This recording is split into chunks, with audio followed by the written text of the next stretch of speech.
How's it going, everybody? If you have an auto insurance policy here in Michigan, then this video is for you. You may have heard about personal injury protection coverage, also commonly referred to as PIP coverage, and the importance of it on your auto policy. And today I wanted to talk about if having unlimited PIP coverage is worth the cost.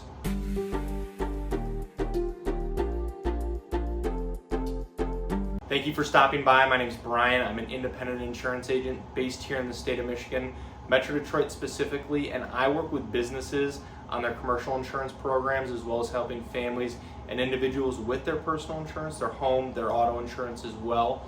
My goal with this channel is to pass on a little bit of educational information to you so that you can make more informed decisions around your insurance, and then overall help answer any questions that you might have. So let's get into it, and before we get too far into the video, I do want to invite you to subscribe to the channel, and if you find this video helpful, useful, anything like that, please feel free to like, share, pass it along with anyone else as well.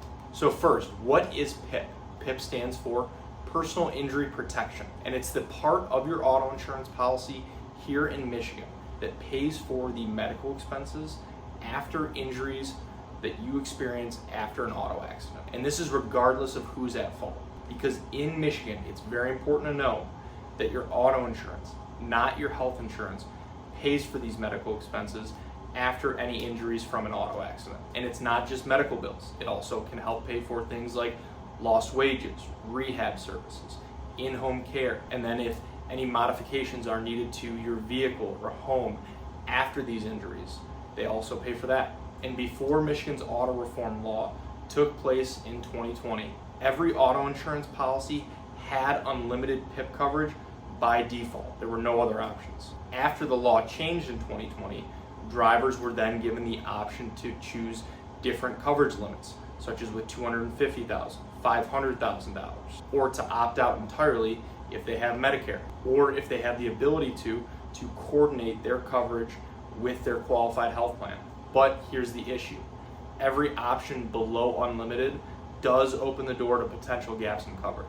If you're seriously injured, you have $400,000 in medical bills, and you opt for the $250,000 limit, then you are stuck with those extra costs. And if you choose to rely on Medicare or your qualified health plan, there could be services that are simply not covered. Things like long-term care, in-home assistance, modifications to your vehicle or home, specialized rehab. There are potential gaps. Having unlimited PIP coverage avoids all this. It truly means unlimited. There are no caps to what's covered.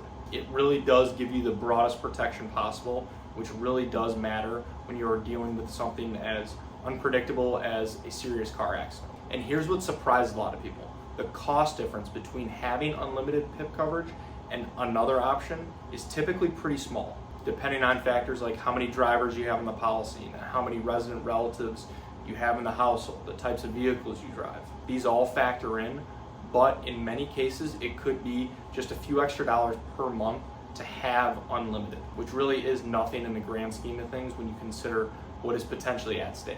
Overall, with all this, having unlimited PIP coverage truly does provide that peace of mind that if that potential worst case scenario does happen, that you have the coverage you need and don't have to worry about medical costs or whether your insurance is going to run out. So thank you for watching, and if you are looking for help with your auto insurance or insurance in general, I would love the opportunity to work with you and see if our team can help. There are a lot of ways to get a hold of me, and they should all be in the description below. Please feel free to text, call, email, fill out a contact form, whatever's easiest. And if you have any other questions about insurance, please feel free to either reach out directly or leave them in the comments below. I would love to help answer those as well. So thank you again.